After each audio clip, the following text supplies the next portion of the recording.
So here we go. So these folks make their living off of the gorillas. This gentleman being our guide, and the guy that can talk to the gorillas, he gets $20 per person a day. $20 in American money in Rwanda is a fortune. There are 8 people that pay him $20 a day. He's very well off. Then this is one of the trackers. These are the guys that get up early in the morning, go out and find the gorillas, and radio back to this guy, tell him where to bring the people. And so they get an additional $20 a day. So these 2 folks, as well, there's more than 2 of them, of course, but that group of people make out very well with the gorillas, and it's in their best interest to keep the Mzungas coming. And then kids were so excited to see white people. I mean, it was really noticeable. And you can probably see the snot hanging out of his nose right there. And I just really wanted to say, Mary Giroux, where are you? We need a Kleenex here on this one. Nice and good. But anyways, they were very, very friendly. And they actually, unlike the children in the Amazon that expected handouts, these children did not. They just wanted to smile and wave, and they were happy little campers. A lot of family units were headed up with the females and the children. And that's what you saw, females and children. And then near all the farm fields and stuff, the women were the ones doing the work. It was interesting in their intensity that they had watching us. It was like we were novel to them, and they just enjoyed all of our little quirks and odds and ends. And they go to school there to the 3rd grade. And that's where most of them stop. And there are some of them that have the opportunity to go on further, but not very many. But everybody plays soccer, so there we are, playing soccer in Rwanda.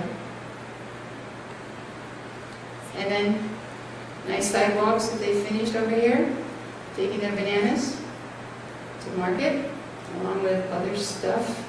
It's just walking everywhere. This looks like some beans.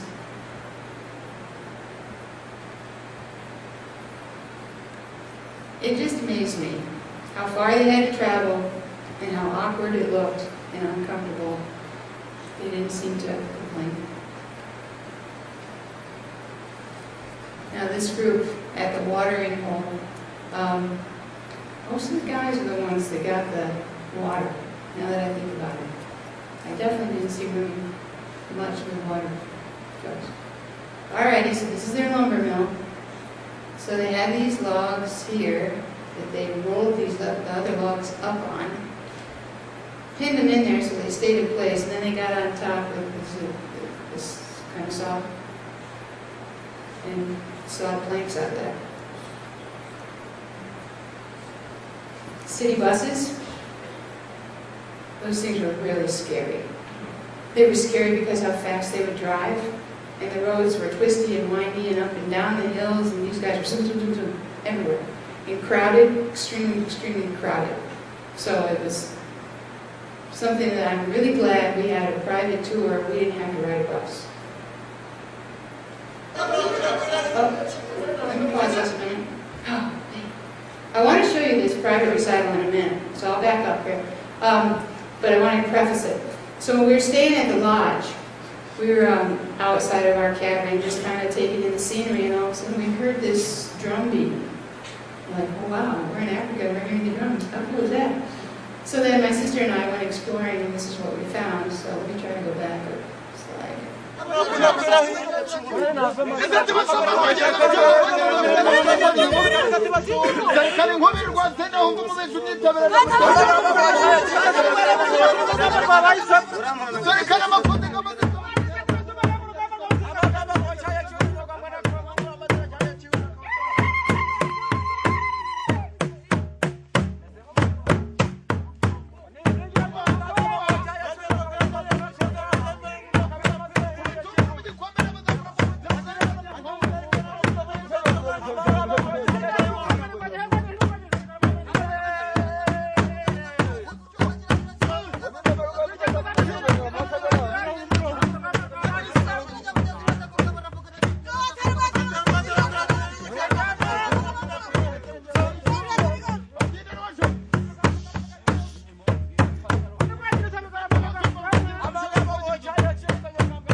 And this little guy just stole my heart. He was trying to keep up with all the big boys. He had all sorts of stuff going on there. And just the movement in their bodies was very much in rhythm. And then, of course, they get all their clothes as hand-me-downs. And so it was quite interesting to see what they were dressed up like. But what they were doing is they were actually rehearsing for the people that were staying at the lodge where we were at. We didn't know that. And they were making up their dances about a story of a king and how his country was fighting and all this good stuff. And so these are pictures of them in their actual dress that they wear for their recital. But we were kind of used to that, so we practiced that a little bit, as my sister. So that everybody, this was a group of school children that had actually gone on to further their education, and as long as they participated in this sort of thing, then the lodge would give them money to buy school books and other supplies that they needed for their education. And so this was kind of like a trade thing going on. But it was a pretty interesting story, and it just kept you mesmerized. And they looked so like they really played the part well, like they were right into it. Of course, I had to put that in for a couple people. All right. I'm going to take you now through our lodge that we stayed at. The lodge was built just around 2001, 2002, somewhere in there, strictly for ecotourism. So, and as I mentioned earlier, Bill Weber and Amy Vedder are really the ones responsible for getting this ecotourism going. The lodges that they constructed were phenomenal. I mean, the artwork that they put into creating the buildings was amazing. They had you sign in so you could see what country everybody was from, and I was all excited because, oh, we probably see people from other countries and how cool we could share experiences, and every one of the people that were in the lodge with us were all from California. I was a little disappointed, to tell you the truth. But these are nice little outdoor areas where you had a nice vista. This was a lodge, and you'll get the tour here in a moment. So this was opening the door, and here's inside the lodge. And this was just for the two of us. And connected was the sink area that had bottles of water. There had running water too, but you didn't want to drink the running water. And there's, right past the toilet and shower. And that window was looking out from the toilet and shower, which is kind of nice. But here's how they heated their water. So their water was in here, and they had their little solar panels, and they're heating their water so you could have hot water in your sinks. But you didn't want to drink that water because that was rainwater. And they stored that rainwater in this big system here. And they had little pumps so they could pump it around to the different cottages. And so there were like 8 different cottages in this little facility. And, the scenery was breathtaking. The little bird there, and the flowers. And a great story about this little guy. So these little geckos are all over the stone walls and stuff, and one of the young men that was learning in the hotel business there, he was learning, how to do his job. And so he came down and was talking to us, and he's like, I wanted to know what species of lizard that was, and so I asked him, and he said, it's a mouse. And I says, no, it's a lizard, but what kind of lizard is it? Oh, you call it a mouse. So, long and short of it, we had quite a conversation, and I gave up. That's a mouse. And just, these guys.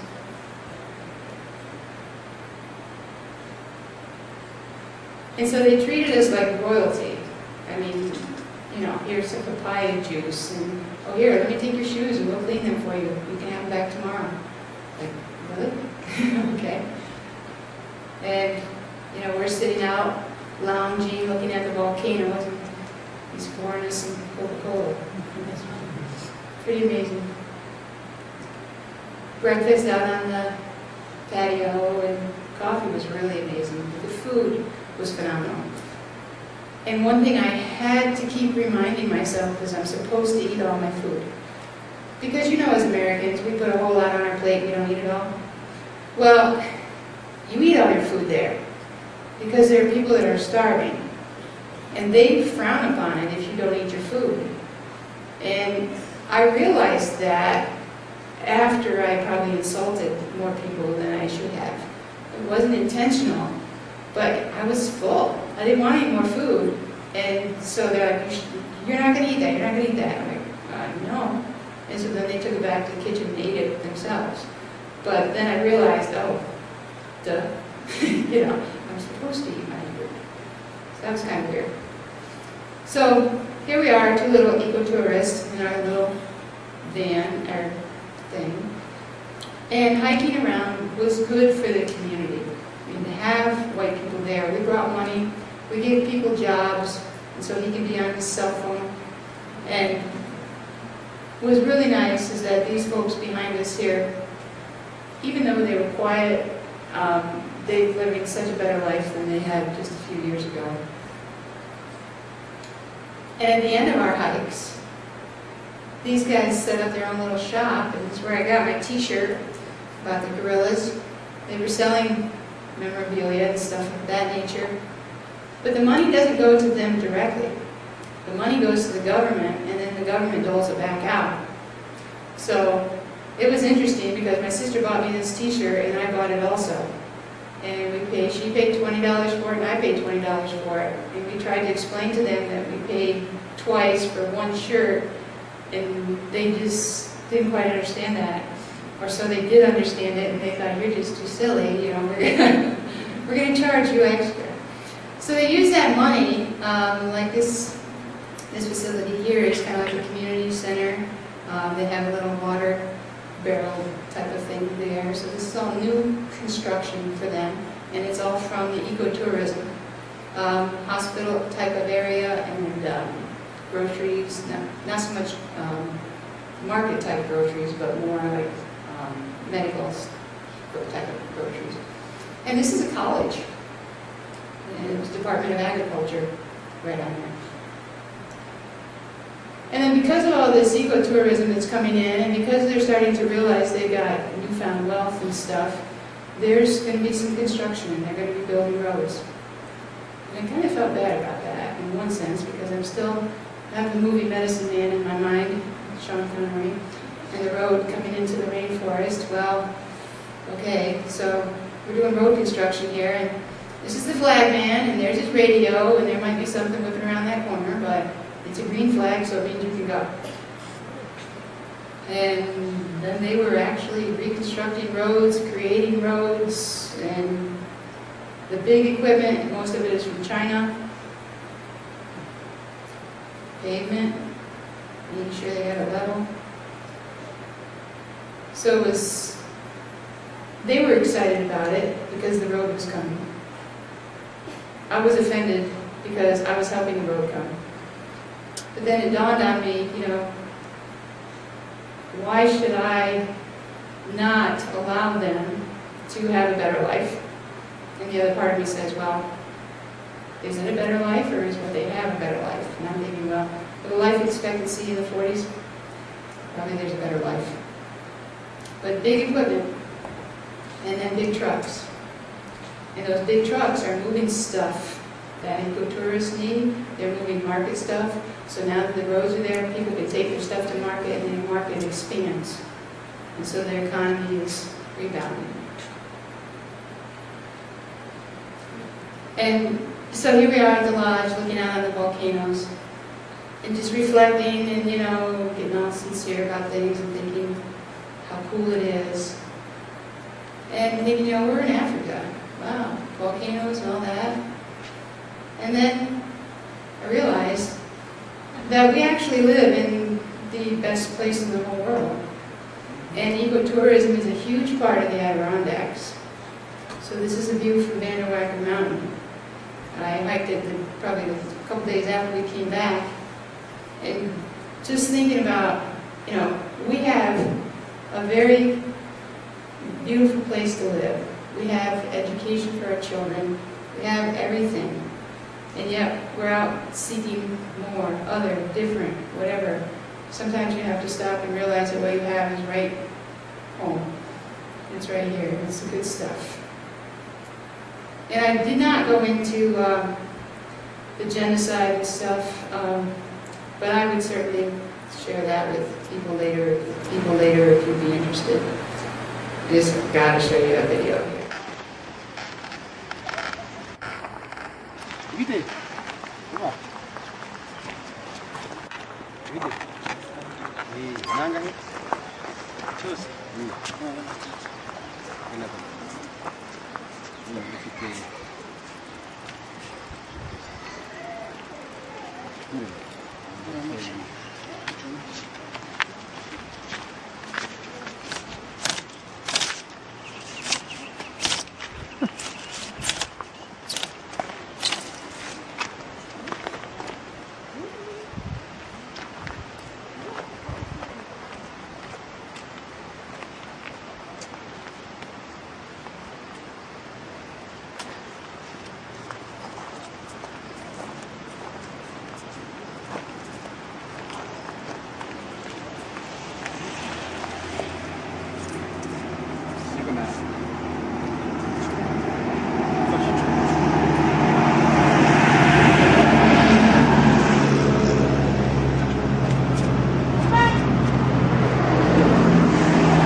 Yeah.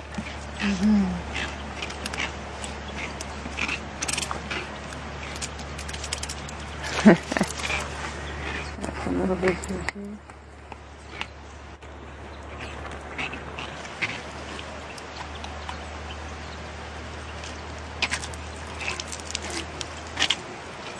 Ready? I think so.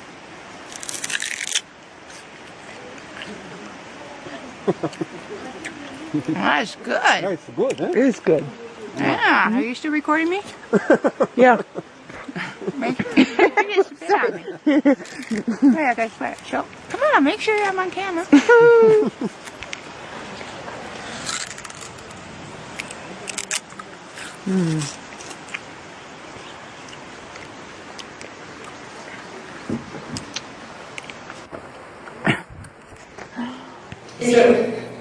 So it really was very sweet, very good. And I'm going to stop there because I think we've gone quite long enough. But there you have it, Africa. And if we turn some lights on, the guys have some microphones that they're going to walk around with. So if you have questions, I have time.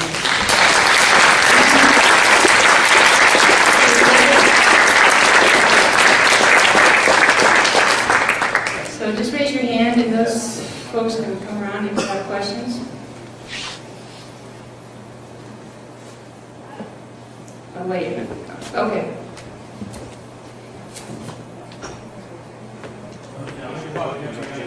Cookie? Yeah. They have cell phone service in their park? And we can't get it on Charlie Hill Road? Well, I'll tell you, AT&T didn't work over there. But yeah, they absolutely did have cell service. That's hard. They didn't have landlines.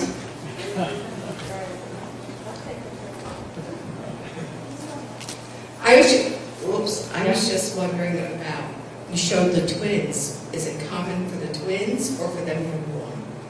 I think it's more common to have one, but twins are not uncommon. So I think twins are probably just, there were a lot of other little gorillas, but they didn't get the attention because they weren't twins. You know how that is. The lodge you stayed at, what is the equivalent money-wise? How much did it cost you, like a day? At the lodge booked us for 4 days. I would say it was about $2,500, $3,500 somewhere in there for just the lodge. We did our entire trip through a tour company called Go to Africa, the number 2. And you can go on their website and they have this stuff. But that lodge was really designed for this, and it had some pretty fancy clients. They had a helicopter pad. I was like, oh, wow, okay. Kind of felt kind of weird. Other questions? Yeah.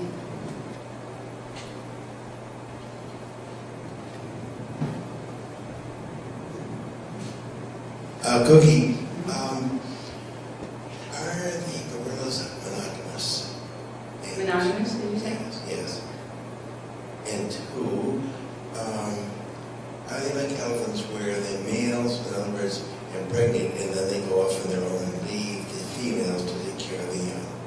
Well, I don't know a lot about biology because this trip I truly was a tourist. I didn't get to do any research while I was there, as in my other trips. But from what I know, monogamous, no. And pretty much the males are not part of raising the babies. It's pretty much a female thing, and she tells the males to get away. And definitely there's the silverback, the big guy, is supposed to have the harem of females, but the little guys are known to sneak in here and there. So.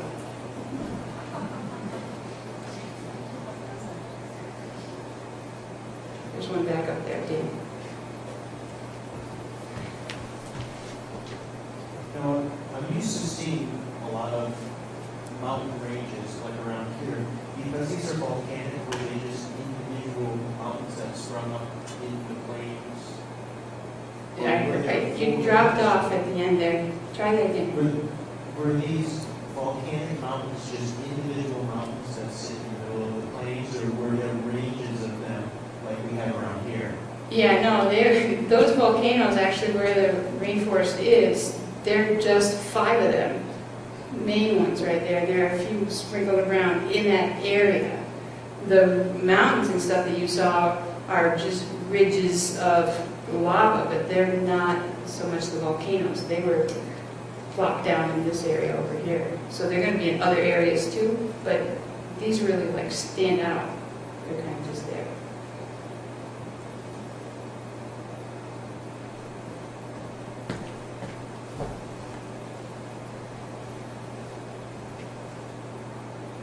Okay, and since when you were talking about or showed the videos or pictures of the children and the people and the culture, that your voice changed a little bit and you connected in some way, or you walked away different or changed. If so, how?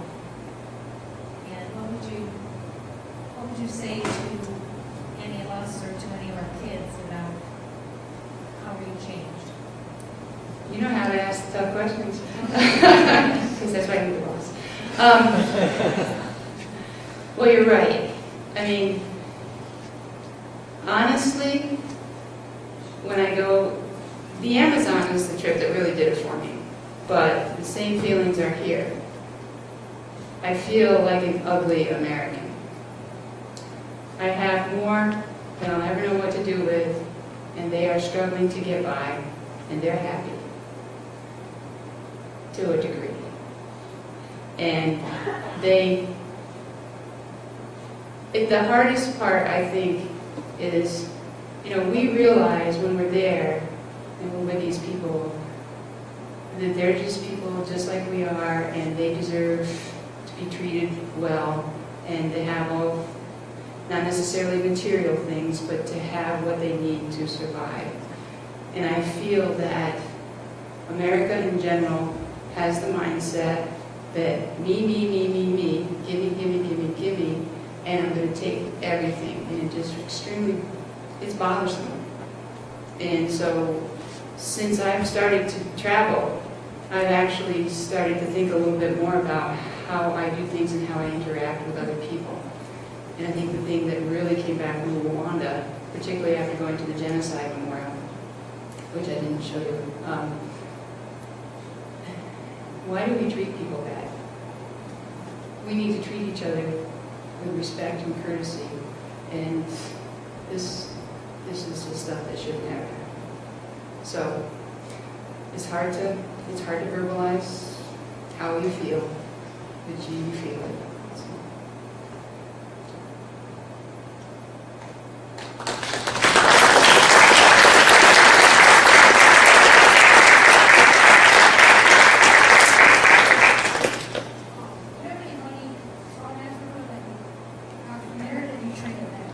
Actually, I do have a little bit.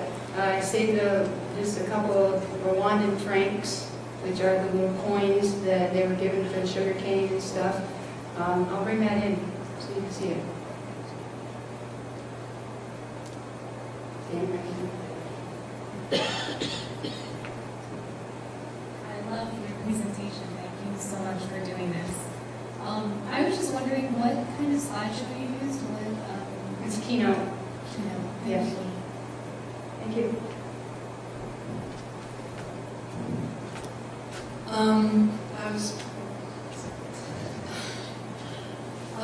You were talking about the genocide, and what most people don't know is that they also killed the guerrillas, didn't they? Yeah. And actually, the sad thing about that is that there were people, as the genocide was happening and winding down, people from other countries, including our own, that were asking the researchers there, how are the guerrillas? That was their first question. That was the sad part, because they didn't ask about the people. They asked how the guerrillas were. And yeah, the guerrillas are special and they're important, but there were 800,000 people that lost their lives in the genocide for no good reason at all.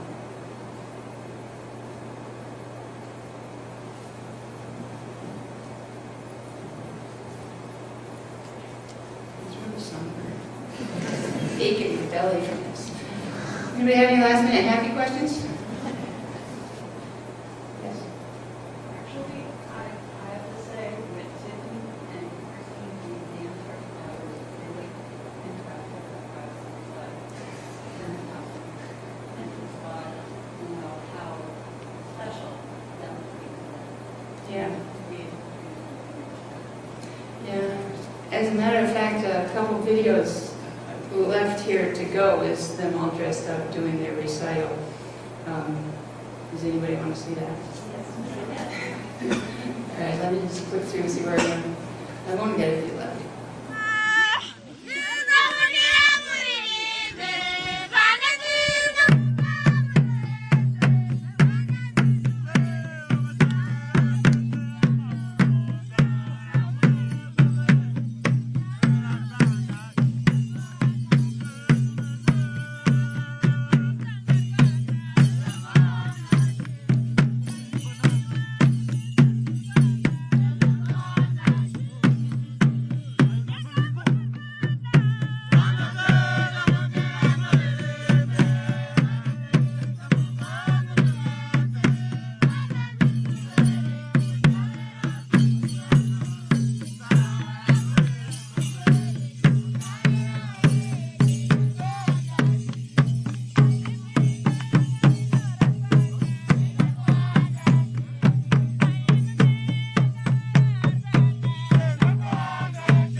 In closing, I would like to thank the members of the National Honor Society for doing this, since I'm your co-advisor, Ms. Herbst. What we're planning to do now with the National Honor Society is to do a lecture series. And so this is the first one, and hopefully next spring we'll have another one, and just continue on an annual basis. because we have such wonderful facilities here and we have such wonderful kids, we definitely need to give them exposure to this sort of thing. So I really want to thank everybody in the community for supporting us and for supporting the school. And if it isn't, it is the community support that makes us who we are and what we are here at Spring Lake. And so we appreciate that. And thank you for coming tonight. Fun.